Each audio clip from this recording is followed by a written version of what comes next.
എല്ലാ പ്രിയ കുടുംബാംഗങ്ങൾക്കും സായം സന്ധ്യാവന്ദനം.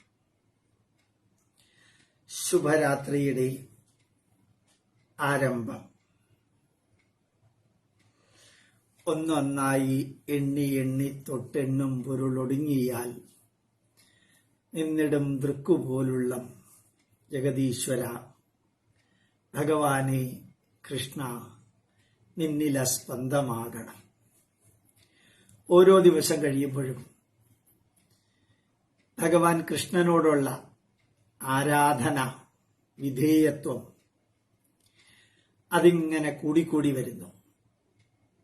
കൂടുതൽ കൂടുതൽ ആത്മവിശ്വാസവും ഭഗവാൻ കൃഷ്ണൻ കൂടെയുണ്ടല്ലോ എന്ന ഒരു തോന്നലും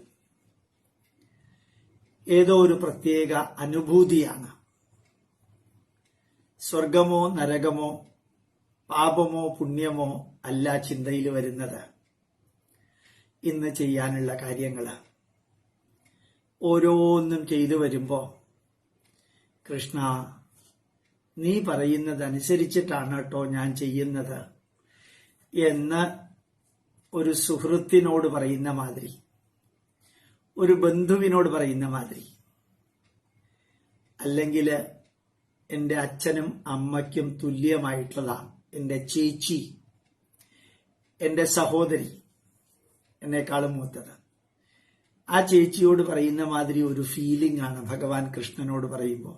കൃഷ്ണ നീ എത്ര ദിവസം ഉണ്ടെന്ന് അറിഞ്ഞൂടാ കൃഷ്ണ, അത്രയും ദിവസം ഈ കർമ്മം ചെയ്ത് ചെയ്ത് ചെയ്ത് ഒരു 3/4 മണിക്കൂർ, അരമണിക്കൂർ, 3/4 മണിക്കൂർ കിടക്കുമ്പോൾ ഒരു 2 മണിക്ക് കിടക്ക, ഒരു 2:30 എഴുന്നേക്കും. അപ്പോ ഈശ്വര അത്രയും സമയം പോയല്ലോ. കൂടുതൽ കൂടുതൽ പോസ്റ്റ് ചെയ്താൽ അത് ആൾക്കാർക്ക് ബോറിംഗ് ആവില്ലേ? ഇന്ന് 11 മണിക്ക് നിയമങ്ങള്, അതിലെ യമം പോസ്റ്റ് ചെയ്യാൻ ഇങ്ങനെ ആഗ്രഹിച്ചതാ. പിന്നെ തോന്നി വേണ്ട, ഓവർലോഡ് ആവും. ഇപ്പൊ തന്നെ 10 പോസ്റ്റിംഗ് ഉണ്ട്. 10 പോസ്റ്റിങ്ങിനേക്കാൾ കൂടുതലായാൽ പ്രസംഗം കൂടിക്കൂടി വന്നാല് അത് അധിക പ്രസംഗമാവില്ലേ എന്നൊരു തോന്നല്. ധാരാളം കാര്യങ്ങൾ പറയാനുണ്ട്. നമ്മള് സന്തോഷം ഏത് തരത്തിലുള്ള കണ്ണടയാണോ വെക്കുന്നത് അതനുസരിച്ച് ചുറ്റുമുള്ള കാര്യങ്ങൾ കാണാം എന്ന് പറയുന്ന മാതിരി. ചുവന്ന കണ്ണട വെച്ചാൽ, മഞ്ഞ കണ്ണട വെച്ചാൽ, പച്ച കണ്ണട വെച്ചാൽ, നീല കണ്ണട വെച്ചാൽ നമുക്ക് എങ്ങനെയാ കാണാന്നുള്ളത് നമുക്കറിയാം. അതേപോലെ സന്തോഷത്തിന്റെ കണ്ണട വെച്ചാൽ, ദുഃഖത്തിന്റെ കണ്ണട വെച്ചാൽ, പ്രശ്നങ്ങളുടെ കണ്ണട വെച്ചാല്, അപകർഷതയുടെ കണ്ണട വെച്ചാല്, ആത്മവിശ്വാസത്തിന്റെ കണ്ണട വെച്ചാല് അതെങ്ങനെയാ കാണുന്നത് എന്ന് കഴിഞ്ഞ കുറേ ദിവസങ്ങളായിട്ട് നിങ്ങളെല്ലാവരും എഴുതാറില്ലേ? ഭഗവത്ഗീത കേട്ടുകഴിഞ്ഞാൽ കൃഷ്ണാർപ്പണമസ്തു എന്ന്. എന്താ കൃഷ്ണനാൽ അർപ്പിച്ചിരിക്കുന്നത്? കൃഷ്ണാർപ്പണമസ്തു എന്നുള്ളതിന്റെ അർത്ഥം ശ്രീകൃഷ്ണന് അർപ്പിച്ചതായിട്ട് ഭവിക്കട്ടെ എന്നാണ് അതിന്റെ അർത്ഥം.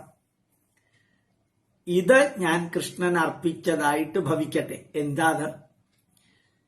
എനിക്ക് തോന്നുന്നു എന്റെ സമയം, ഊർജം, പഠിക്കാൻ സാധിച്ച അത്രയും കാര്യങ്ങൾ, വായിച്ചു മനസ്സിലാക്കാൻ സാധിച്ച അത്രയും കാര്യങ്ങൾ, പിന്നെ പല പല അനുഭവങ്ങൾ, ജീവിത യാഥാർത്ഥ്യങ്ങൾ എല്ലാം ശ്രീകൃഷ്ണാർപ്പണ വസ്തു എന്ന് പറയുമ്പോൾ എന്തോ ഒരു സുഖം, ലൈറ്റ് വെയിറ്റ്, ഭാരക്കുറവ് മാതിരി തോന്നുന്നു. ശരിക്കും ഇപ്പോ നമ്മൾ ഭഗവത്ഗീതയിലെ ഈ വരികളിലൂടെ കടന്നു പോകുമ്പോ നമ്മളുടെ കുറവ് എന്താണെന്ന് കൃത്യമായിട്ട് നമ്മൾ മനസ്സിലാക്കിപ്പിച്ചു തരുന്നു ഭഗവാൻ. നമുക്ക് ഉണ്ടാവേണ്ട നന്മകൾ എന്തൊക്കെയാണ് എന്നുള്ളതും കൃഷ്ണൻ നമുക്ക് പറഞ്ഞു തരുന്നു. അപ്പോ നമ്മളുടെ കുറവ് നികത്താൻ നമ്മളെ പോലെയുള്ളവര്, അതായത് നമ്മൾ ഋഷിയല്ല, സന്യാസിയല്ല, യോഗിയല്ല, നമ്മൾ ഒന്നുമല്ല, നമ്മൾ സാധാരണക്കാരാണ്. ലോകത്തിൽ ജീവിക്കുന്നവര്, ലൗകിക ജീവിതത്തിൽ നിൽക്കുന്നവരാണ്, നടക്കുന്നവരാണ്, ഇരിക്കുന്നവരാണ്, ലൗകിക ജീവിതത്തിൽ അനുഭവിക്കുന്നവരാണ്. ഇപ്പൊ നമ്മൾ യോഗികളൊന്നുമല്ല, ഋഷിമാരല്ല, മഹർഷിമാരല്ല, സ്ഥിതപ്രജ്ഞന്മാരല്ല, ജ്ഞാനികളല്ല, പണ്ഡിതരല്ലാത്ത നമുക്ക് യഥാർത്ഥത്തില് എന്താ ചെയ്യേണ്ടത് നമുക്കറിയാവുന്നത്. അത് കൃഷ്ണാർപ്പണമസ്തു. കൃഷ്ണാർപ്പണമസ്തു എന്നുള്ളത് കൃഷ്ണ സന്ദേശാർപ്പണമസ്തു എന്നാക്കിയാലോ? അതായത് ശ്രീകൃഷ്ണൻ നമുക്ക് പറഞ്ഞു തന്നിരിക്കുന്ന സന്ദേശത്തില് അർപ്പിച്ചുകൊണ്ട് ഞാനിതാ മുമ്പോട്ട് പോകുന്നു.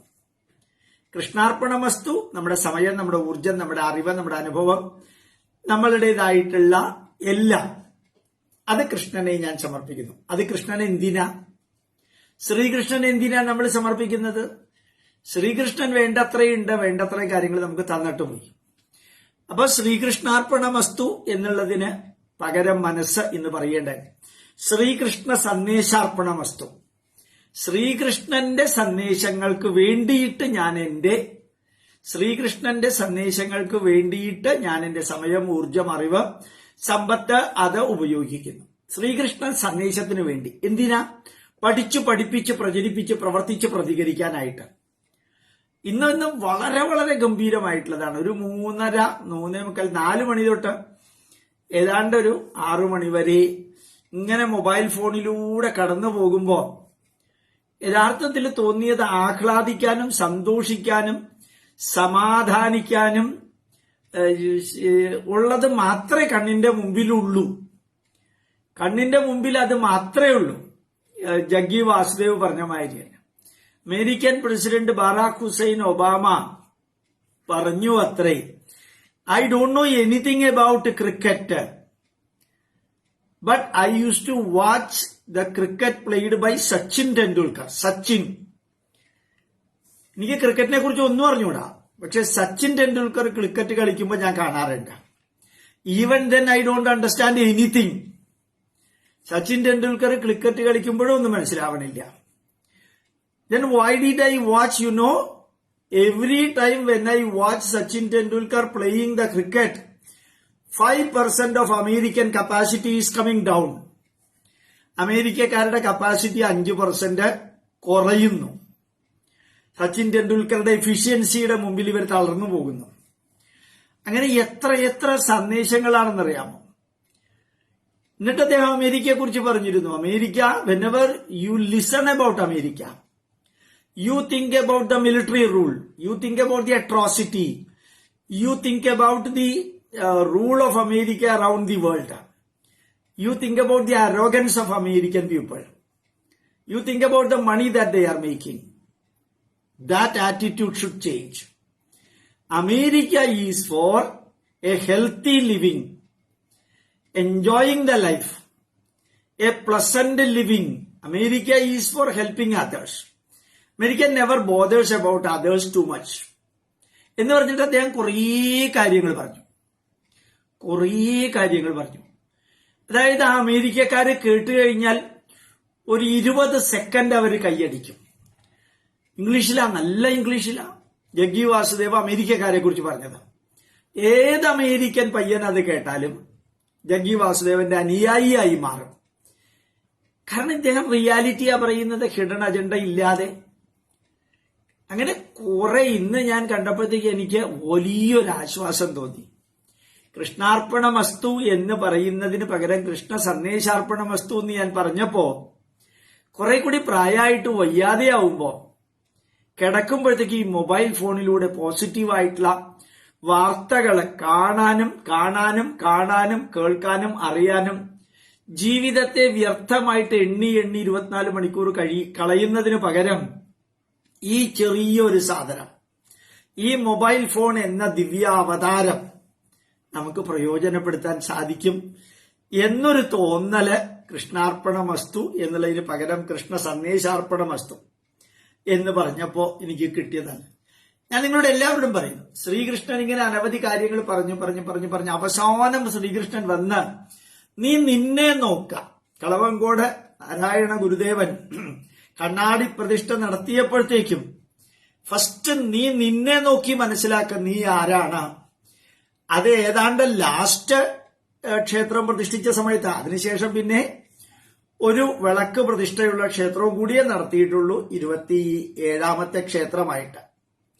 അപ്പൊ നമ്മളെ മനസ്സിലാക്കാനാണ് ഇപ്പൊ ഭഗവാൻ കൃഷ്ണൻ ലാസ്റ്റ് പോയിന്റില്.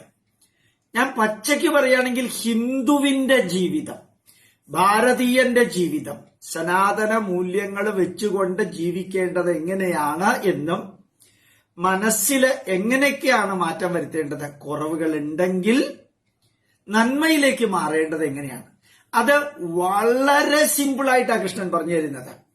ഒരു സംസ്കൃതവും നിങ്ങൾ പഠിക്കണ്ട, ഒരു സംസ്കൃത ഗ്രാമറും പാണിനിയുടെ അഷ്ടാധ്യായിയും പഠിക്കണ്ട, പതഞ്ജലിയുടെ മഹാഭാഷ്യവും പഠിക്കണ്ട, ഒരു ഗ്രാമറും പഠിക്കണ്ട. ഇപ്പൊ ഈ 4 ശ്ലോകം ഇന്നലെ 2 വായിച്ചു, പുതിയത് 2 കൂടി ഇന്ന് വായിക്കാം. അത് മനസ്സിലാക്കാൻ വെറും മലയാളം പ്ലസ് അത്യാവശ്യം നല്ലൊരു മലയാളം, നല്ല മലയാളം, അത് രണ്ടും അറിയാമെങ്കിൽ ഭഗവാൻ കൃഷ്ണൻ പറയുന്നത് കൃത്യമായിട്ട് മനസ്സിലാക്കാം.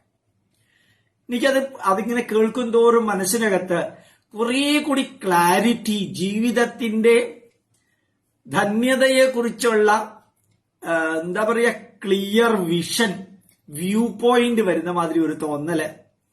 എന്തെല്ലാം വരുമ്പോഴും ഇതെല്ലാം ജീവിതത്തിന്റെ ഭാഗമല്ലേ, എല്ലാവർക്കും ഇതൊക്കെ ഇല്ലേ, ആർക്കാ ഇതൊക്കെ ഇല്ലാത്ത, ഇങ്ങനെ ഒരു തോന്നൽ മാതിരി. ഇത് കൃഷ്ണൻ പറഞ്ഞിരിക്കുന്നത് തന്നെയാ.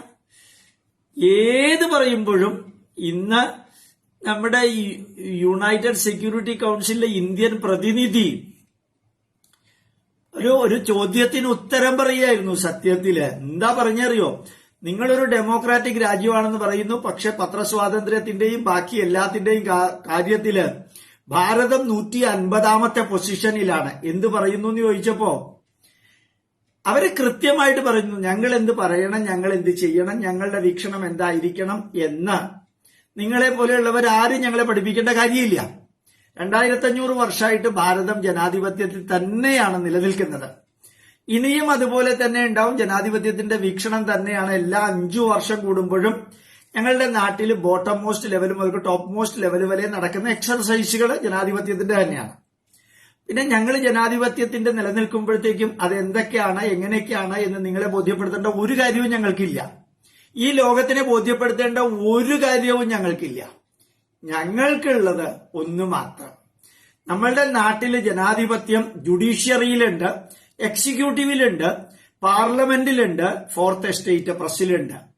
അത് എണ്ണി പറഞ്ഞിട്ട് നിങ്ങളുടെ അംഗീകാരം വാങ്ങിക്കേണ്ട കാലമൊന്നും ഞങ്ങൾക്കില്ല. അയാൾ ഒന്നും മിണ്ടിയില്ല. എന്താ അടിച്ചു പൊളിക്കുന്നതെന്നറിയാമോ നമ്മളുടെ ഭാരതീയര്? ഇതൊക്കെ കേൾക്കുമ്പോഴത്തേക്കും എനിക്കിങ്ങനെ താടിക്ക് കൈയും കൊടുത്ത് കൃഷ്ണ സന്ദേശാർപ്പണമസ്തു, കൃഷ്ണ നിന്റെ സന്ദേശം പഠിച്ചതിന് ശേഷമാണ് ഇതൊക്കെ ആഹ്ലാദിക്കാൻ സാധിക്കുന്നത്.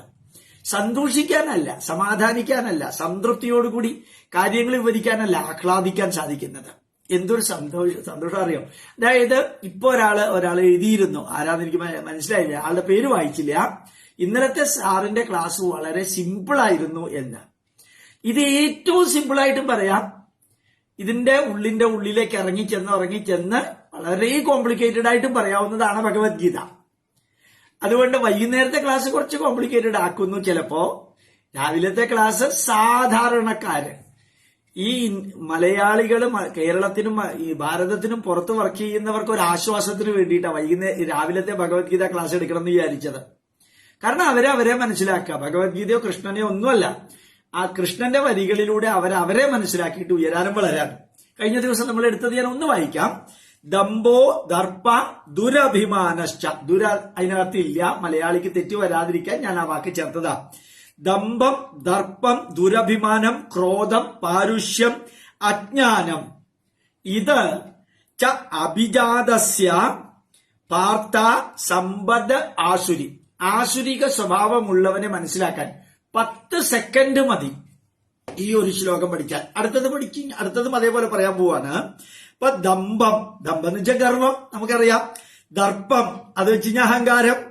ദുരഭിമാനം, ക്രോധം, പാരുഷ്യം, അജ്ഞാനം. ഇത് ആസുരികമായ ടെമ്പറമെന്റ് പ്രകൃതമുള്ളവന്റെ സ്വഭാവം. നമുക്കിതുണ്ടെങ്കിൽ നമ്മൾ ഇതിൽ പെടുന്നു എന്ന് മാത്രമേ കൃഷ്ണൻ ഉദ്ദേശിച്ചുള്ളൂ. അടുത്ത നോക്കാം. അടുത്ത ഒറ്റ വരി നോക്കാം. ദൈവീ സമ്പദ് വിമോക്ഷായ.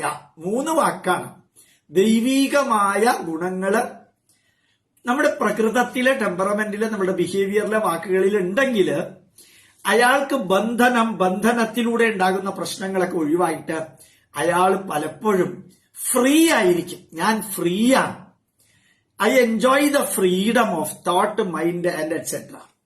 ഇപ്പോ മോചനത്തിന്, മനസ്സിന്റെ ബന്ധനത്തിൽ നിന്ന്, കെട്ടുപാടുകളിൽ നിന്ന്, വളരെയധികമുള്ള വേണ്ടതും വേണ്ടാത്തതുമായ കടപ്പാടുകളിൽ നിന്നും ബാധ്യതകളിൽ നിന്നും എല്ലാം മോചനം നേടുന്നതാണ് ദൈവികമായ ഗുണം. എന്താ വല്ല വിഷമമുണ്ടോ മനസ്സിലാക്കാൻ? എന്ത് സിമ്പിളാത്. നിബന്ധാസുരീമത, ആസുരിക സ്വഭാവമുള്ളവന്. മകള്, മരുമകൻ, പാർട്ടി അംഗങ്ങള് ഇവര് കാണിക്കുന്ന തോന്നിവാസത്തിന് മുഴുവനും ഉത്തരം പറയേണ്ടി വരിക. പോലീസുകാരുടെ തോന്നിവാസത്തിന്, പാർട്ടി അംഗങ്ങളുടെ, പാർട്ടിയിലെ മെമ്പേഴ്സിന്റേതായിട്ടുള്ള കുഴപ്പം, കൊലപാതകം, ലൈംഗിക ചൂഷണം, ഇതിനെല്ലാത്തിനും ഉത്തരം പറയേണ്ടി വരുന്നു. ബന്ധനത്തിന്റെ പരമകാഷ്ഠയിൽ എത്തിക്കൊണ്ട് ഈ നാടിന്റെ തിന്മകളുടെ മുഴുവനും പാപഭാരം ഏൽക്കേണ്ടി വരുന്നു ആസുരിക സ്വഭാവമുള്ളവന്. ഒരു ഉദാഹരണവും പറയാതെ നിങ്ങൾക്കത് മനസ്സിലാക്കാമല്ലോ. എന്തൊക്കെയാ നടക്കുന്നത്? SFIക്കാരൻ കായംകുളത്ത് ചെയ്തത് എന്താ? ഓരോരുത്തരും ചെയ്തുകൊണ്ട് വരുന്നത് എന്താ? സ്കൂൾ കലാമേളയിൽ നടക്കുന്നത് എന്താ? അതുപോലെ തന്നെ ബാക്കി ശബരിമലയിൽ നടന്നത് എന്താണ്? വേറൊരു അരുൺ എന്ന് പറയുന്ന ഒരു മൊട്ട, ആ മണക്കാടുള്ള ദേവസ്വം ബോർഡ് ഉദ്യോഗസ്ഥൻ, ഇതിനൊക്കെ ആരാ ഉത്തരം പറയേണ്ടി വരിക? ഇവരുടെ എല്ലാവരുടെ ഫോട്ടോയുടെ ഇപ്പുറത്ത് മുഖ്യമന്ത്രിയുടെ ഫോട്ടോയും ഉണ്ട്. ആരാ ഈ പാപഭാരത്തിന്റെ ഉത്തരം പറയേണ്ടി വരിക? എല്ലാം അങ്ങേരല്ലേ. എന്താ രാവിലെ തൊട്ട് രാത്രി വരെ കേൾക്കേണ്ടി വരുന്നത്? ഏതെങ്കിലും ഒരു മന്ത്രിയാവണം, മുഖ്യമന്ത്രി ആവണം, ആ കസേരയിൽ ഇരിക്കുമ്പോ കുറെ സന്തോഷവും സുഖവും ഒക്കെ ആസ്വദിക്കാൻ വേണ്ടിയിട്ടല്ലേ ഈ കഷ്ടപ്പെട്ട് പാടുപെട്ട ആ കസേരയിൽ ഇരിക്കാനായിട്ട് നെട്ടോട്ടം ഓടുന്നത്? പക്ഷെ അതിലിരിക്കുമ്പോഴത്തേക്കും ഉള്ളില് മൊട്ടുസൂചി കുത്തിയ പലകയില്, അനവധി മൊട്ടുസൂചി കുത്തിയ ഒരു പലകയിൽ ഇരിക്കുന്ന മാതിരിയല്ലേ ആ മനുഷ്യൻ ഇരിക്കേണ്ടി വരിക? എന്ത് കൃത്യമായിട്ടാ കൃഷ്ണൻ പറയുന്നത്? നിബന്ധായ ആസുരീമത. അതിന്റെ അഭിപ്രായമാണെന്നാണ് കൃഷ്ണൻ പറഞ്ഞിരിക്കുന്നത്. അതാണെന്ന അർത്ഥശങ്കക്കിടമില്ലാത്ത വിധത്തിൽ ഡിക്ലെയർ ചെയ്തിട്ടൊന്നുമില്ല. ബന്ധനത്തിന്റെ മുൾമുനയിൽ ഇരിക്കേണ്ടി വരുന്നു ആസുരിക സ്വഭാവമുള്ളവര്. മാശുജ സമ്പദം, നിനക്ക് കുറച്ച് ദുഃഖമോ കുറച്ച് വേദനയോ കുറച്ച് പ്രശ്നങ്ങളോ തടസ്സങ്ങളോ അപകർഷതയോ കുറ്റബോധമോ വരികയാണെങ്കിൽ യുദ്ധത്തിന്റെ കാര്യത്തിൽ അർജുന, അത് വരുന്നത് നിന്റെ ധർമ്മബോധം കൊണ്ടാണ്. നിനക്കത് സംഭവിച്ചത് ധർമ്മബോധം കൊണ്ടാ സംഭവിച്ചത്. യഥാർത്ഥത്തില് നമ്മൾ ചിലപ്പോ ഇന്നൊരാൾ പറയുന്ന കേട്ടു ശക്തമായിട്ടുള്ള ഭാഷയില്, മോഹൻചന്ദ് കരംചന്ദ് ഗാന്ധിയെ, മോഹൻദാസ് കരംചന്ദ് ഗാന്ധിയെ മഹാത്മാവ് എന്ന് ഒരു കാരണവശാലും വിളിക്കാൻ എന്നെ കൊണ്ട് പറ്റില്ല, ഞാൻ വിളിക്കുകയില്ല. ശ്രീരാമനെ വരെ വിമർശിക്കാമെങ്കില് ഈ മനുഷ്യനെ വിമർശിച്ചാൽ എന്താ? അതെന്താ ദൈവമാണോ? അതിന്റെ ചുവട്ടില് വേറൊരാൾ എഴുതിയിരുന്നു, 1930 മുതൽക്ക് മെയിന്റനൻസ് അലവൻസ് എന്ന് പറഞ്ഞ് ഇംഗ്ലീഷുകാരുടെ കയ്യിൽ നിന്ന് 100 രൂപ വാങ്ങിച്ചിരുന്ന ആളാണ് ഈ ഗാന്ധിജി. മെയിന്റനൻസ്.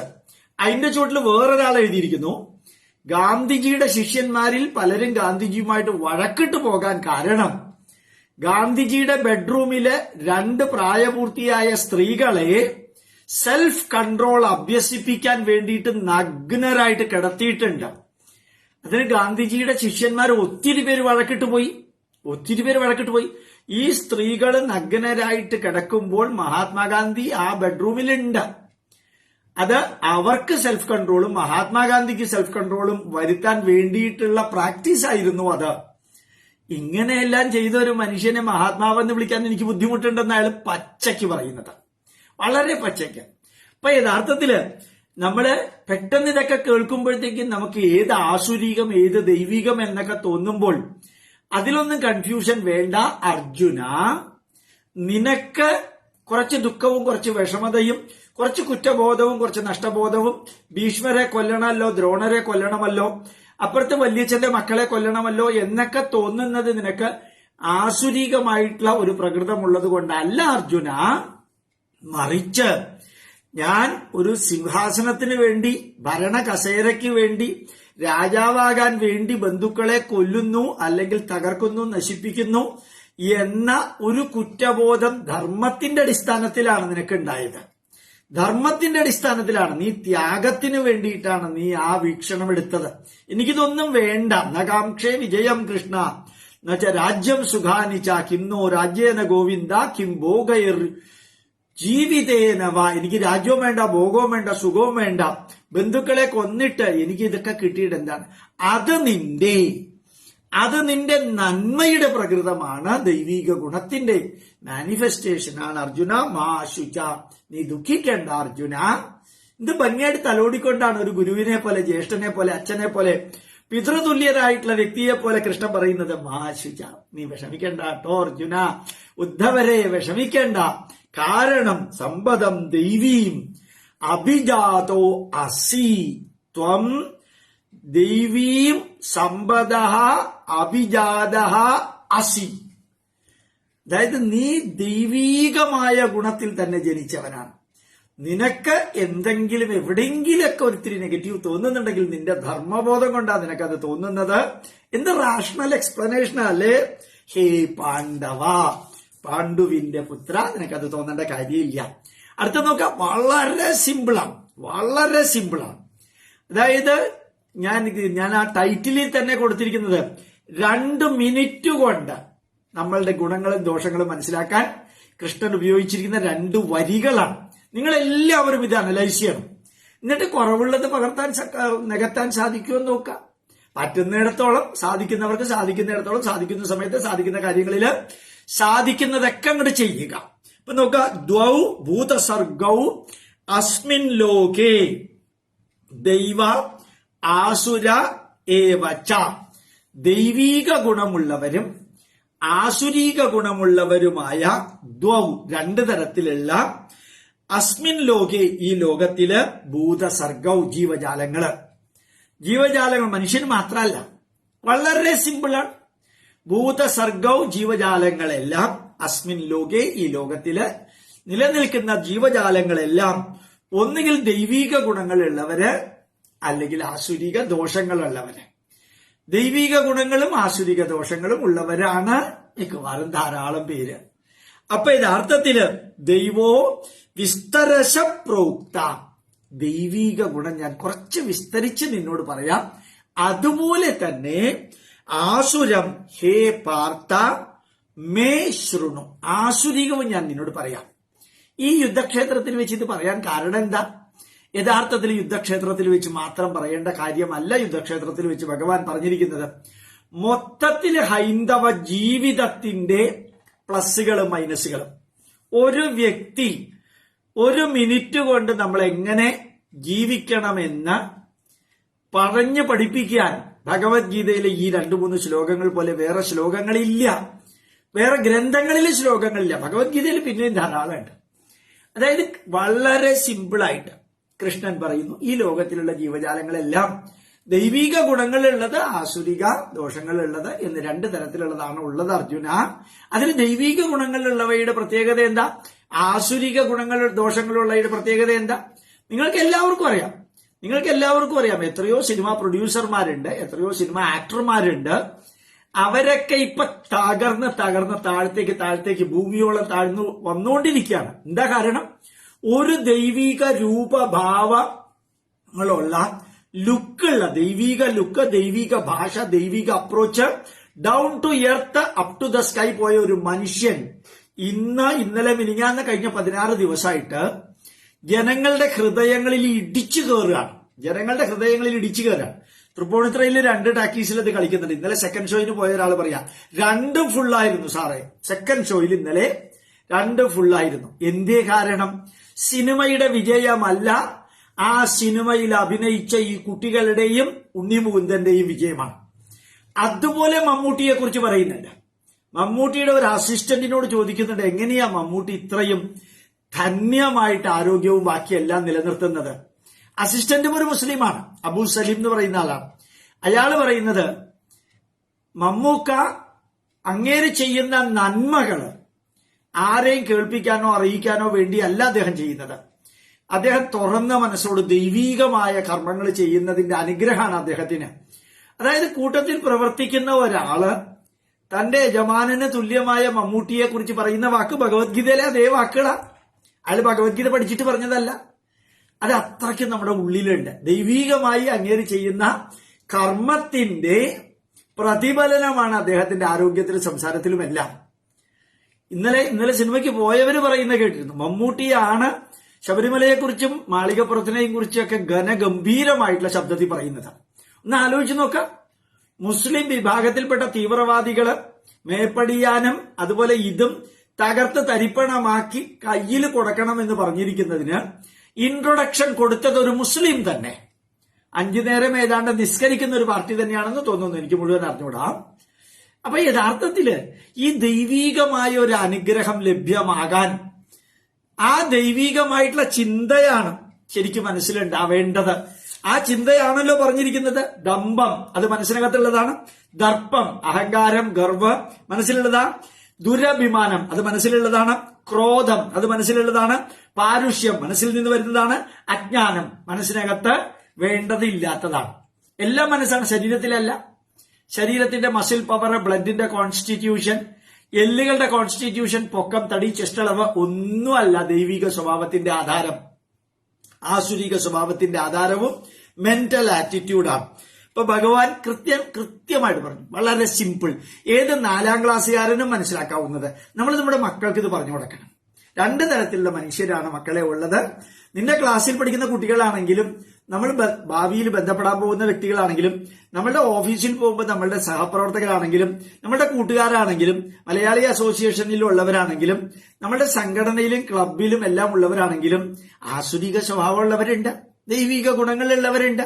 ഇവരെല്ലാവരുമായിട്ട് അഡ്ജസ്റ്റ് ചെയ്തും അക്കോമഡേറ്റ് ചെയ്തും പോകേണ്ടത് നിന്റെ ഉത്തരവാദിത്വമാണ്. അപ്പൊ ആസുരിക സ്വഭാവമുള്ളത് എന്താണ്? അതിനെന്താ തെളിവ്? അത് വിസ്തരശഃ അഹം മയാ പ്രോക്തം ഹേ പാണ്ഡവ ത്വം ശൃണു. ഞാൻ പറയാൻ പോവാണ്, നീ ഒന്ന് കേട്ടോളൂ. പ്രവൃത്തിഞ്ച നിവൃത്തിഞ്ച ജനാഹ ന വിദുരാസുര. ഒറ്റ വരിയിലാണ് പറഞ്ഞിരിക്കുന്നത്. ഇതിനപ്പുറം ഒന്നും ഇത് ബൈഹാർട്ടാക്കി കഴിഞ്ഞാൽ ഭഗവത്ഗീതയിലെ ധന്യജീവിതത്തിന്റെ ആസുരീക ദോഷത്തിന്റെ ആസുരിക സ്വഭാവത്തിൻ്റെതായിട്ട് പ്രവൃത്തിഞ്ച നിവൃത്തിഞ്ച, എന്ത് ചെയ്യണം എന്ത് ചെയ്യരുത്, എന്ത് ചെയ്യണം എന്ത് ചെയ്യരുത്. ന ജനാഹ ന വിദുരാസുര. ജനാഹ ഈ ആസുരിക സ്വഭാവമുള്ളവർക്ക് എന്ത് ചെയ്യണം എന്ത് ചെയ്യരുത്, എപ്പ ചെയ്യണം എപ്പ ചെയ്യരുത്, എന്ത് പറയണം എന്ത് പറയരുത്, എന്താണ് ലക്ഷ്യം എന്താണ് ലക്ഷ്യം വെക്കാൻ പാടില്ലാത്തത്, ഏതാണ് മാർഗം സ്വീകരിക്കാൻ പാടില്ലാത്തത് എന്നുള്ളതിനെ കുറിച്ച് ആസുരിക സ്വഭാവമുള്ളവർക്ക് അറിഞ്ഞൂടാ. ആസുരിക പ്രശ്നമുള്ള ആസുരിക ദോഷമുള്ളവർക്ക് അറിഞ്ഞൂടാ. അപ്പൊ കൃത്യമായിട്ട് ഒരൊറ്റ വരിയല്ലേ കൃഷ്ണൻ പറഞ്ഞുള്ളൂ. കൃഷ്ണന് MBAക്കുള്ള സിലബസ് അനുസരിച്ചിട്ട് ആസുരിക സ്വഭാവത്തില് ഒരു കേസ് സ്റ്റഡി നടത്താനായിട്ട് ഒസാമ ബിൻ ലാദന്റെ കേസ് സ്റ്റഡി ഞങ്ങൾക്ക് MBA പഠിക്കുമ്പോൾ IIT ബോംബെയില് ഇക്ഫായ് ബിസിനസ് സ്കൂള്, ഇക്ഫായ് ബിസിനസ് ഇവിടെയാണ് എക്സിക്യൂട്ടീവ് MBA ഞാൻ എടുത്തത്. അതിൽ ഒരു കേസ് സ്റ്റഡി ഒസാമ ബിൻ ലാദന്റെ ആ 3 ഫ്ലൈറ്റുകൾ പോയിട്ട് 2 ടവർ പൊളിച്ചതും പെന്റഗൺ തകർക്കാൻ പോയതും ആ പ്രിസിഷനെ കുറിച്ചിട്ടായിരുന്നു ഞങ്ങൾക്ക് ഉണ്ടായിരുന്നത്. പിന്നെ ഡെൽ കമ്പ്യൂട്ടറിന് വന്ന അപകടം, വലിയ പ്രോബ്ലം ഒക്കെ, അതിനെക്കുറിച്ചൊക്കെ നമുക്ക് കേസ് സ്റ്റഡി ആയിട്ട് പഠിക്കാനുണ്ടായിരുന്നു MBAക്ക് ഞാൻ പഠിച്ചപ്പോ. അപ്പൊ ഇവിടെ കേസ് സ്റ്റഡി ഒന്നും കൃഷ്ണൻ പറഞ്ഞിട്ടില്ല, ഒരു കോംപ്ലിക്കേഷനും ഇല്ല. എന്താണ് ചെയ്യേണ്ടത് എന്താണ് ചെയ്യാൻ പാടില്ലാത്തത് എന്ന് ആസുരിക സ്വഭാവമുള്ളവർക്ക് അറിഞ്ഞൂടാ. കൃത്യമായിട്ട് നമ്മളുടെ ആ സ്പോർട്സ് മിനിസ്റ്ററെ എടുത്തു നോക്കാം. പണമില്ലാത്തവര് പൈസ ഇല്ലാത്തവര് ക്രിക്കറ്റ് കളി കാണാൻ വരണ്ട എന്ന് പറഞ്ഞു. കൃത്യമായിട്ട് കേരളം പ്രതികരിച്ചു. ഏതാണ്ട് 60% സീറ്റ് വാക്കന്റ് ആയിരുന്നു, ഗവൺമെന്റിന് നഷ്ടം. അതിന് ബിനീഷ് കോടിയേരിയാണ് വേറൊരു സാധനമാണ്. നമ്മുടെ കോടിയേരി ബാലകൃഷ്ണൻ നമ്പ്യാരുടെ മകൻ. ശബരിമല സീസൺ ആയതുകൊണ്ടാണ് ക്രിക്കറ്റ് കളി കാണാൻ ആൾക്കാർ വരാത്തത്. എന്ത് ഗംഭീരാണല്ലേ. വീണയിടത്ത് കിടന്ന് ഉരുളാൻ ഈ ഗതികിട്ട പ്രേതങ്ങളെ പോലെ ഉള്ളവരുടെ വാക്കുകൾ കേട്ടാ മതി. അപ്പൊ എന്ത് പറയണം എന്ത് പറയരുത്, എപ്പോ പറയണം എപ്പോ പറയരുത്, എന്ത് ചെയ്യണം എന്ത് ചെയ്യരുത്, ഇതറിയാത്ത ഒരൊറ്റ വിഭാഗത്തിനെ ഒരുമിച്ച് കാണണമെങ്കിൽ നമ്മുടെ മന്ത്രിസഭയിലും നമ്മുടെ MLA-കാരുടെ ഗ്രൂപ്പുകളിലും പോയാൽ അറിയാൻ സാധിക്കും. അതിന് പറ്റിയ കേരളീയരാണ് അവരെ തെരഞ്ഞെടുത്തിരിക്കുന്നത്. അപ്പൊ എന്താ ഇതിന്റെ അർത്ഥം? ഒരൊറ്റ 15-20 സെക്കൻഡ് കൊണ്ട് മനസ്സിലാക്കാം എന്ത് ചെയ്യണം എന്ത് ചെയ്യരുത് എന്ന് അറിയാത്തവരാണ്. എപ്പ ചെയ്യണം എപ്പ ചെയ്യരുത്, എങ്ങനെ ചെയ്യണം എങ്ങനെ ചെയ്യരുത്, എന്താണ് ലക്ഷ്യം വെക്കാൻ പാടില്ലാത്തത്, എന്താണ് മാർഗം ഏതാണ് മാർഗം സ്വീകരിക്കാൻ പാടില്ലാത്തത് എന്ന് അറിയാത്തവരാണ് ആസുരിക ദോഷമുള്ളവര്, ആസുരിക സ്വഭാവമുള്ളവര്. ക്ലിയർ ആയിട്ട് ന ശൗചം നാഭിചാചാരോ ന സത്യം തേഷു വിദ്യതേ. അവര് മനസ്സ്, ചിന്ത, വീക്ഷണം, ലക്ഷ്യം, മാർഗത്തിൽ ഒന്നിലും ക്ലീൻലിനെസ് ഇല്ല, ട്രാൻസ്പെറന്റ് അല്ല. അത് ട്രാൻസ്പെറന്റ് അല്ല. ന ശൗചം ക്ലീൻലിനെസ്, മൈൻഡിലെ തോട്ട്സില് ആക്ഷനില് ഗോള് അതുപോലെ തന്നെ അവരുടെ ലക്ഷ്യത്തിന് and the path way to achieve the goal അതില്ലാത്തവർ. ശൗചം ക്ലീൻലിനെസ് ഇല്ല. നാഭി ആചാരോ, ആചാരം നമ്മളെ മുമ്പോട്ട് നയിക്കുന്നത്. ചാരം നടക്കുക, ചരം എന്ന് വെച്ചാൽ നടക്കുക. ആചാരം എന്ന് വെച്ചാൽ നമ്മളെ നടത്തിക്കുന്നത്, മുമ്പോട്ട് നടത്തിക്കുന്നത്, അതവർക്കില്ല. അപ്പൊ യഥാർത്ഥത്തില് മെന്റലായിട്ടും വീക്ഷണം, ചിന്ത, വാക്ക്, പ്രവൃത്തി അതൊന്നും ക്ലീൻ അല്ല, ഒക്കെ തറ ലെവലാണ്. അപ്പോ തറ ലെവലിലുള്ള എല്ലാം പ്ലസ് അവർക്ക് മുമ്പോട്ട് പോകാനുള്ള ആ ധാർമ്മിക പന്താവ് അതവർക്കില്ല. സത്യം, സത്യം എന്നുള്ളതില്ല, പച്ച നോണ മാത്രം പറയുന്ന വ്യക്തികളാണ്. സത്യം തേഷു വിദ്യത്തെ, അവർക്ക് സത്യം എന്നുള്ളതില്ല, ആചാരം എന്നുള്ളതില്ല, ക്ലീൻ ആയിട്ടുള്ള വാക്കുകള്, പ്രവൃത്തികള് ഇതുമില്ല. അവരാണ് യഥാർത്ഥത്തില് ആസുരീക ദോഷമുള്ളവര്. വളരെ കൃത്യമായിട്ട്. അടുത്തത് പക്ക കമ്മ്യൂണിസ്റ്റുകാരുടെ തന്നെ ഡെഫിനിഷനാണ് 5164 വർഷങ്ങൾക്ക് മുമ്പ് ഭഗവാൻ കൃഷ്ണൻ കൊടുത്തിരിക്കുന്നത്. ഞാൻ എപ്പോഴും പറയാറുണ്ടത്, അസത്യം അപ്രതിഷ്ഠം തേ ജഗദാഹുരനീശ്വരം അപരസ്പര സംഭൂതം കിമന്യത് കാമഹേതുകം. ഞാൻ അതിന്റെ അർത്ഥം മാത്രം പറഞ്ഞു നിർത്താം, സന്ദേശം നാളെ പറയാം. അസത്യം, സത്യം എന്നുള്ളത് ലോകത്തിലില്ല. അപ്രതിഷ്ഠം, ധർമ്മം എന്നുള്ളത് ലോകത്തിലില്ല. ജഗത്ത് അനീശ്വരം തേ ആഹു, ഈ ലോകത്തിൽ ഈശ്വരൻ എന്നുള്ളതില്ല എന്ന് അവര് പറയും. ഈ ലോകത്തിൽ ഈശ്വരൻ എന്നില്ല, സത്യം എന്നുള്ളതില്ല, ധർമ്മം എന്നുള്ളതില്ല, ഈശ്വരൻ എന്നുള്ളതില്ല. അപരസ്പര സംഭൂതം, വൈരുദ്ധ്യാധിഷ്ഠിത ഭൗതികവാദത്തിൽ നിന്ന് സൃഷ്ടിക്കപ്പെട്ടതാണ് ഇതെല്ലാം. അപരസ്പരം, വൈരുദ്ധ്യാധിഷ്ഠിതം, സംഭൂതം, ഭൗതികവാദത്തിൽ നിന്നുണ്ടായതാണ് ഇതെല്ലാം എന്നവർ പറയും. കിം അന്യത് കാമഹേതുകം, മനുഷ്യന്റെ ആഗ്രഹങ്ങള്, മനുഷ്യന്റെ ആവശ്യങ്ങള്, അത് അല്ലാതെ മറ്റൊന്നും. കിം അന്യത്, മറ്റെന്താണ് ജീവിതത്തിലുള്ളത് എന്നവർ ചോദിക്കും. ഇത് കമ്മ്യൂണിസത്തിന്റെ ഡെഫിനിഷൻ അല്ലേ ഇത്? ഞാൻ തലശ്ശേരിയിലെ സംഗമം ഓഡിറ്റോറിയത്തിൽ ക്ലാസ് എടുത്തതിനെ കുറിച്ച് പല പ്രാവശ്യം യൂട്യൂബിലും ഫേസ് പേജിലും പറഞ്ഞിട്ടുണ്ട്. ഞാൻ ഭഗവത്ഗീത നിത്യജീവിതത്തിൽ എന്ന വിഷയത്തെക്കുറിച്ച് ക്ലാസ് എടുക്കാൻ പോയപ്പോൾ മുമ്പിലെ 2 റോയിലും ഇരുന്നത് SFIക്കാരും DYFIക്കാരുമാണ്. ഞാൻ ക്ലാസ് തുടങ്ങുന്നതിന് മുമ്പ് അതിലെ 2 പേരെ എഴുന്നേറ്റ് എന്ന് പറഞ്ഞത്, ഡോ ഗോപാലകൃഷ്ണ, ഭഗവത്ഗീതയിൽ കമ്മ്യൂണിസത്തെ കുറിച്ച് പറയുന്നിട്ടുണ്ടോ? പറഞ്ഞിട്ടുണ്ടെങ്കിൽ അത് പറഞ്ഞതിന് ശേഷം ഭഗവത്ഗീത ക്ലാസ് എടുത്താൽ മതി, ഇത് തലശ്ശേരിയാണെന്നാണ് എന്നോട് പറഞ്ഞത്. ഞാൻ പറഞ്ഞു, മോനെ ഇരിക്ക്, ഞാൻ പറയാം എന്ന് പറഞ്ഞിട്ട് ഞാൻ ഈ ശ്ലോകമാണ് പറഞ്ഞത്. അസത്യം അപ്രതിഷ്ഠം തേ ജഗദാഹുരനീശ്വരം അപരസ്പര സംഭൂതം കിമന്യത് കാമഹേതുകം. ഇവിടെ സത്യം എന്നുള്ളതില്ല, ധർമ്മം എന്നുള്ളതില്ല, ഈശ്വരൻ എന്നുള്ളതില്ല എന്ന് അവര് പറയും. തേ ആഹു, അവര് പറയും. ആരെ? കമ്മ്യൂണിസ്റ്റുകാർ പറയും. അപരസ്പര സംഭൂതം, ഭൗതികാധിഷ്ഠിത വൈരുദ്ധ്യാധിഷ്ഠിത ഭൗതികവാദത്തിൽ നിന്നാണ് സകലതും ഉത്ഭവിക്കുന്നത്.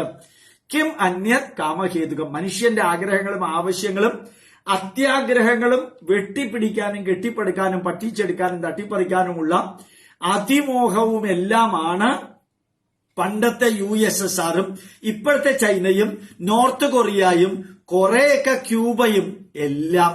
ഈ കമ്മ്യൂണിസ്റ്റുകാരന്റെ അത്യാഗ്രഹമാണ്. നമ്മുടെ കേരളത്തിലെ മുഖ്യമന്ത്രി അതിന് തെളിവാണ്, അക്ഷരാർത്ഥത്തിൽ തെളിവാണ്. കിം അന്യത് കാമഹേതുകം, മനുഷ്യന്റെ ആഗ്രഹങ്ങള്, ദേശവിദേശ സഞ്ചാരം, അതിന്റെ പേരിൽ കോടികൾ വാങ്ങിക്കുക, പല പല കാറുകള്, അതിന്റെ പേരിൽ കോടികള്, പല കോൺട്രാക്ടറുകളുടെ കമ്മീഷൻ, എല്ലാം എല്ലാം. ആ എക്സ്പ്ലനേഷൻ ഞാൻ കൊടുത്തില്ല, ഇതിന്റെ അർത്ഥം മാത്രം പറഞ്ഞു. പിന്നെ ആ സംഗമം ഓഡിറ്റോറിയം തലശ്ശേരിയില് ഒരൊറ്റയാള് 2 മണിക്കൂർ നേരം അനങ്ങിയിട്ടില്ല. അതായത് ആ കമ്മ്യൂണിസത്തിന്റെ വിവരണം 51.5 നൂറ്റാണ്ട് മുമ്പ് പറഞ്ഞ ഭഗവാനെ കൃഷ്ണ, ഞാൻ കൃഷ്ണാർപ്പണമസ്തു എന്ന് പറയുന്നതിന് പകരം ഞാൻ പറയാൻ ആഗ്രഹിക്കുന്നു മകരമാസം 2-ാം തീയതി കൃഷ്ണ സന്ദേശാർപ്പണമസ്തു. കാരണം എന്റെ സമയവും എന്റെ ഊർജവും എന്റെ കയ്യിലുള്ള പൈസയോ എന്റെ അറിവോ കൃഷ്ണ നിന്റെ പാദങ്ങളിൽ വെച്ചതുകൊണ്ട് നിനക്ക് ഒരു പ്രയോജനവും ഇല്ല. നിനക്ക് ഒരു പ്രയോജനവും ഇല്ല, നിനക്കത് വേണ്ടല്ലോ. പക്ഷേ നീ തന്നെ ഈ 18-ാം അധ്യായത്തിൽ പറഞ്ഞിട്ടുണ്ട്, അജ്ഞശ്ച അശ്രദ്ധദാനശ്ച സംശയാത്മാവിന്. അറിവില്ലാത്തവന്റെ അടുത്ത് നീ ഇത് പഠിക്കാൻ പോകരുത്, താല്പര്യമില്ലാത്തവനെ ഇത് പഠിപ്പിക്കാൻ പോകരുത്. അതുപോലെ തന്നെ അറിവില്ലാത്തവൻ അശ്രദ്ധദാനശ്ച സംശയിക്കുന്നവന്റെ അടുത്തേക്ക് ഇത് കൊണ്ട് പോവണ്ട. താല്പര്യമുള്ളവനെ പഠിപ്പിക്കുക, പഠിപ്പിക്കുക, പഠിപ്പിക്കുക. അതുകൊണ്ട് നിന്റെ ആ സന്ദേശത്തിന്റെ മുമ്പിൽ ഞാൻ സമർപ്പിക്കുന്നു എന്ന് പറയുമ്പോൾ കിട്ടുന്ന ഒരു സുഖം കുറച്ച് കൂടുതലാണ്. അതുകൊണ്ട് ഭഗവാൻ കൃഷ്ണൻ എത്ര ഗംഭീരമായിട്ടാണ് പറഞ്ഞിരിക്കുന്നല്ലേ. ഒന്ന് നിങ്ങൾ തന്നെ നോക്കൂ, ഒരു പ്രാവശ്യം കൂടി അത് പറയാം, അർത്ഥം പറയണില്ല. അസത്യം, അർത്ഥം മനസ്സിലായി. അപ്രതിഷ്ഠം, പ്രതിഷ്ഠം എന്ന് പറഞ്ഞാൽ ധർമ്മമാണ്.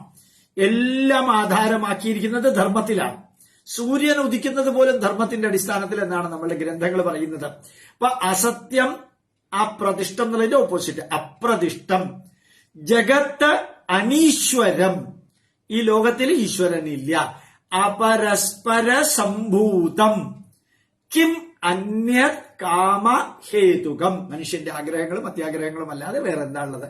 എന്ത് ക്ലീൻ ആയിട്ട് ആസുരിക സ്വഭാവമുള്ളവര്. ആരെങ്കിലും ഭഗവത്ഗീത പഠിച്ചിട്ട് ഈ ശ്ലോകത്തിന്റെ അർത്ഥം അവർക്ക് മനസ്സിലായില്ല എങ്കിൽ നേരെ കേരളത്തിലേക്ക് വന്ന് ഈ ഭരണാധികാരികളുടെ മുമ്പിൽ ഒന്ന് നിന്നാൽ ഈ ശ്ലോകത്തിന്റെ അർത്ഥം കൃത്യമായിട്ട് അവർക്ക് മനസ്സിലാക്കാം. അസുരന്മാരാരാണെന്ന് കേരള ഭരണാധികാരികളെ നോക്കി മനസ്സിലാക്കാൻ പറ്റിയ ഡെഫനിഷൻ, നിർവചനമാണ് ഭഗവാൻ കൃഷ്ണൻ നമുക്ക് തന്നിരിക്കുന്നത്. 2 ശ്ലോകത്തിലെ 3 ശ്ലോകത്തിലേക്ക് കടന്നു. 3 നാളെ ഞാൻ അമൃത TV ചാനലിലെ റെക്കോർഡിങ്ങിന് പോവാണ്. സമയം കിട്ടുകയാണെങ്കിൽ രാവിലെ എന്തായാലും പോസ്റ്റിംഗ് ഉണ്ടാവും, ഉച്ചയ്ക്ക് ശേഷമാണ് യാത്ര. അപ്പൊ പിന്നെ 20-ാം തീയതി വരുള്ളൂ. 20-ാം തീയതി രാവിലെ ഒരു 10 മണിക്ക് എത്തുള്ളൂ. അതുവരെയും പോകുന്ന സ്ഥലത്ത് സൗകര്യങ്ങൾ ഉണ്ടെങ്കിൽ ക്ലാസ് എടുക്കാം, ഇല്ലെങ്കിൽ അത് കഴിഞ്ഞിട്ടേ ഉണ്ടാവുള്ളൂ എന്ന് പറഞ്ഞുകൊണ്ട് ഓം ത്രയംബകം യജാമഹേ സുഗന്ധിം പുഷ്ടിവർദ്ധനമുർവാരുകമിവ ബന്ധനാത് മൃത്യോർമുക്ഷീയമാമൃതാത്. ധന്യമായ ഈ ഭഗവത്ഗീതയിലെ വരികളൊക്കെ നമുക്ക് ആത്മപരിശോധന നടത്താൻ പറ്റിയതാ. നമുക്ക് ആത്മപരിശോധന നടത്താൻ, ആത്മസാക്ഷാത്കാരത്തിന്, അതുപോലെ തന്നെ സംതൃപ്തിക്ക്, ആത്മാനുഭൂതിക്ക് പറ്റിയതാണ്. ഇതിലേതൊക്കെ എന്നെ വഴിതെറ്റിക്കുന്നു എന്ന് നമ്മൾക്ക് മനസ്സിലാക്കാൻ സാധിക്കും. ഏതൊക്കെയാണ് എനിക്ക് മാർഗദർശകമാകേണ്ടത്, ഏതൊക്കെയാണ് ഞാൻ എന്റെ ജീവിതത്തിൽ ഇന്നുവരെ അനുഷ്ഠിച്ചിട്ടുണ്ടെങ്കിൽ അത് കുറയ്ക്കേണ്ടത് എന്ന് മലയാളികൾ, കാരണം ഇത് മലയാളത്തിൽ എടുക്കുന്നതുകൊണ്ടാണ് ഞാൻ മലയാളികൾ എന്ന് പറയുന്നത്. മലയാളികള് കേരളത്തിന് പുറത്തുള്ളവര് പ്രത്യേകിച്ചും, കാരണം കേരളത്തിനകത്തുള്ളവർക്ക് വലിയൊരു ദിശാബോധം വന്നിട്ടുണ്ട്. ഇപ്പോ കേരളത്തിന് പുറത്തുള്ളവർക്കും വന്നിട്ടുണ്ട്. പക്ഷെ അവർക്ക് കുറെ കൂടി സന്തോഷവും സമാധാനവും കിട്ടാൻ, ശാന്തിയും കിട്ടാൻ ഭഗവാന്റെ ഈ വരികള് വളരെ വളരെ പ്രയോജനപ്പെടും. നിരന്തരം പ്രവർത്തിക്കുക. ലോകം ഇന്ന് ഭാരതത്തിന്റെ മുമ്പിൽ നോക്കിക്കൊണ്ട് ഞെട്ടിത്തരിച്ചിരിക്കുന്നു എന്ന് പറയുന്നത് ഞാനല്ല. കാരണം ഈ സോഷ്യൽ മീഡിയയിലൂടെ ഹിന്ദു പ്രതികരിക്കും ഇത്ര ശക്തമായിട്ട് എന്ന് ഡച്ചുകാരും ഫ്രഞ്ചുകാരും പോർച്ചുഗീസുകാരും സ്പെയിൻകാരും ഇംഗ്ലീഷുകാരും ഒരിക്കലും പ്രതീക്ഷിച്ചിട്ടില്ല. പിന്നെ യൂറോപ്യന്മാരും പ്രതീക്ഷിച്ചിട്ടില്ല. നിങ്ങളൊന്നും ഞങ്ങളെ പഠിപ്പിക്കാൻ വരണ്ട, ഞങ്ങൾക്കറിയാം നിങ്ങളെക്കാൾ എത്രയോ നല്ല രീതിയിലാണ് ഞങ്ങൾ ജീവിച്ചിരുന്നതെന്ന് പച്ചയ്ക്ക് പറയുകയും 3 ദിവസം മുമ്പ് ഞാൻ കേൾക്കാതെ പോയൊരു കാര്യം നരേന്ദ്രമോദിയോട് ആരോ ചോദിച്ചു, എക്സ്റ്റേണൽ അഫയേഴ്സ് മിനിസ്റ്റർ ഡോക്ടർ ജയശങ്കറിനെ കുറിച്ച് അഭിപ്രായം എന്താണ്? ഏറ്റവും പെർഫെക്റ്റ് ആയിട്ട് ഏൽപ്പിച്ച ദൗത്യം ധർമ്മം ചെയ്യുന്ന വ്യക്തി, അദ്ദേഹത്തിന് തുല്യം വേറെ ആ മണ്ഡലത്തിൽ അങ്ങനെ പറയാൻ വേറെ ആരുമില്ല. എന്ത് ഗംഭീരാണല്ലേ പ്രധാനമന്ത്രിയുടെ കമന്റ്. ഇപ്പൊ പ്രധാനമന്ത്രി മറ്റൊന്നിനെ കുറിച്ച് പറയുന്നില്ലല്ലോ, ഓരോരുത്തരെ ഏൽപ്പിച്ചിരിക്കുന്നത് അവർ പെർഫെക്റ്റ് ആയിട്ട് ചെയ്യല്ലേ. അതുകൊണ്ട് ധന്യമായിട്ട് ഒരു ഹിന്ദുവാണ്, ഭാരതീയനാണ്. നമ്മുടെ സംസ്കാരം ഇതാണ്, പൈതൃകം ഇതാണ്. ആർക്കിഷ്ടപ്പെട്ടാലും ആർക്കിഷ്ടപ്പെട്ടില്ലെങ്കിലും ആരുടെയെങ്കിലും കയ്യടിക്ക് വേണ്ടിയിട്ട് ഞങ്ങൾ എന്ത് പറയണം എന്ത് പറയണ്ടെന്ന് തീരുമാനിപ്പിക്കേണ്ട ഉത്തരവാദിത്വം നിങ്ങൾക്കില്ല. നിങ്ങളുടെ കൊളോണിയൽ മൈൻഡ് സെറ്റും കൊണ്ട് നിങ്ങൾ തന്നെത്താനെ ജീവിക്കുക. ഞങ്ങളുടെ അടുത്തേക്ക് വരണ്ട എന്ന് പച്ചയ്ക്ക് പറയാൻ പറ്റുന്നവർ ഇന്ന് ഭാരതത്തിൽ നിറഞ്ഞു കവിയുന്ന ഒരവസ്ഥ നമുക്ക് കാണാൻ സാധിക്കും. അത് സിനിമയിലും കാണാം, വാക്കുകളിലും കാണാം, പ്രവൃത്തികളിലും കാണാം, പ്രഭാഷണത്തിലും കാണാം, പ്രസംഗത്തിലും കാണാം, വീക്ഷണത്തിലും കാണാം. പക്ഷെ പണ്ട് നമ്മൾ ഗാന്ധിയെയോ നെഹ്റുവിനെയോ അവരുടെ കൂട്ടത്തിലുള്ളവരെയൊക്കെ വിമർശിച്ചാൽ എന്ത് തെറിയാ തിരിച്ചു കേൾക്കേണ്ടി വരുന്നത്. ഇപ്പൊ ആരും തെറി പറയുന്നില്ല. അവർക്കും മനസ്സിലായി തുടങ്ങി ഇവരൊക്കെ ബ്രിട്ടീഷുകാരുടെ ഏജന്റുമാരാണെന്ന സത്യം. എത്ര പെട്ടെന്ന് ആ സത്യം പുറത്തേക്ക് വരുന്ന വെളിച്ചത്തില് എന്നുള്ളത് കൂടി കാണാൻ നമുക്ക് സാധിക്കട്ടെ എന്ന് പ്രാർത്ഥിച്ചുകൊണ്ട് നമ്മുടെ രാഷ്ട്രത്തിനും നമ്മുടെ സംസ്കാരത്തിനും നമ്മുടെ പൈതൃകത്തിനും വേണ്ടി ഇനിയും ഇനിയും ഇനിയും പ്രവർത്തിക്കുക. റിസൾട്ട് തൊട്ടു മുമ്പിലുണ്ട്, നമ്മളുടെ കൺമുമ്പിലുണ്ട് റിസൾട്ട്. അതുകൊണ്ട് തീർച്ചയായിട്ടും നമുക്ക് പ്രാർത്ഥിക്കേണ്ടത് ഇനിയും പ്രവർത്തിക്കാൻ വേണ്ടി ദീർഘായുരാരോഗ്യ ഐശ്വര്യാണാം അഭിവൃദ്ധിരസ്തു ഉത്തരോത്തരാഭിവൃദ്ധിരസ്തു ഇത് വയം പ്രാർത്ഥയാമഹ.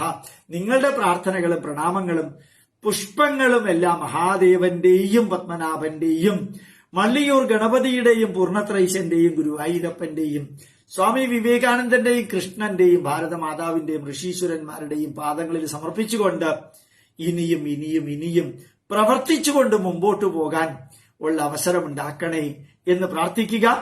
ഹിന്ദുക്കളെ ആദ്യം നല്ല ഹിന്ദുക്കളാക്കുക, എന്നിട്ട് ക്രിസ്ത്യാനികളെ ഓർമ്മിപ്പിക്കുക നിങ്ങളുടെ സംസ്കാരവും ഹിന്ദു സംസ്കാരമാണ്, എന്നിട്ട് മുസ്ലിങ്ങളെ ഓർമ്മിപ്പിക്കുക നിങ്ങളുടെ സംസ്കാരവും ഹിന്ദു സംസ്കാരമാണ് എന്ന്. അപ്പൊ നമുക്ക് കാണാനും കേൾക്കാനും അറിയാനും ചിന്തിക്കാനും ചർച്ച ചെയ്യാനും സാധിക്കുന്നത് ഒരു അംശം ഭാരതീയ പൈതൃകമാണ്. നമ്മൾ നമ്മുടെ രാഷ്ട്രത്തെക്കുറിച്ചും പൈതൃകത്തെക്കുറിച്ചും സംസാരിക്കുമ്പോൾ ചിന്തിക്കുമ്പോൾ നമ്മളെ ഓർമ്മിക്കുമ്പോഴത്തേക്ക് ഉണ്ടാകുന്ന ഒരു ഊർജം മറ്റേത് തളർച്ചയെയും കവച്ചു വെക്കാൻ പറ്റിയ ഊർജമാണെന്ന് മറക്കാതിരിക്കുക. ധന്യമായിട്ട് ത്വദീയായ കാര്യായ ബദ്ധാകടീയം ശുഭാമാശിഷം ദേഹി തത്പൂർത്തയെ. ഈ രാഷ്ട്രത്തിന്റെ ഭാരതമാതാവേ നിന്റെ കാര്യത്തിനായിട്ട് അരയും തലയും മുറുക്കി ഞങ്ങളിതാ ഇറങ്ങുന്നു, അനുഗ്രഹാശിസ്സുകളെ ചൊരിഞ്ഞാലും. ഇതാണ് നമ്മുടെ പ്രാർത്ഥന. ആ പ്രാർത്ഥനയിലൂടെ പ്രവർത്തിക്കാൻ സാധിക്കട്ടെ, പ്രവൃത്തിയിലൂടെ പ്രാർത്ഥിക്കാൻ സാധിക്കട്ടെ. ശ്രീകൃഷ്ണ സന്ദേശാർപ്പണമസ്തു, ശ്രീകൃഷ്ണാർപ്പണമസ്തു എന്ന് പറയുമ്പോൾ സന്തോഷമുണ്ട്, സംതൃപ്തിയുണ്ട്. എല്ലാവർക്കും സായം സന്ധ്യാവന്ദനം, ശുഭരാത്രിയിലേക്കുള്ള പ്രയാണം നാളത്തെ പ്രവർത്തനത്തിന് വേണ്ടിയിട്ടുള്ള ഊർജത്തിന്റെ ആധാരമാകട്ടെ ഇന്നത്തെ രാത്രിയിലെ നമ്മളുടെ വിശ്രമം എന്നുകൂടി പറഞ്ഞുകൊണ്ട് എല്ലാവർക്കും ഒരിക്കൽ കൂടി പ്രണാമം, നന്മ വരട്ടെ എന്ന് പ്രാർത്ഥിക്കുന്നു. കൃഷ്ണ ഗുരുവായൂരപ്പ പൂർണ്ണത്രയീശ.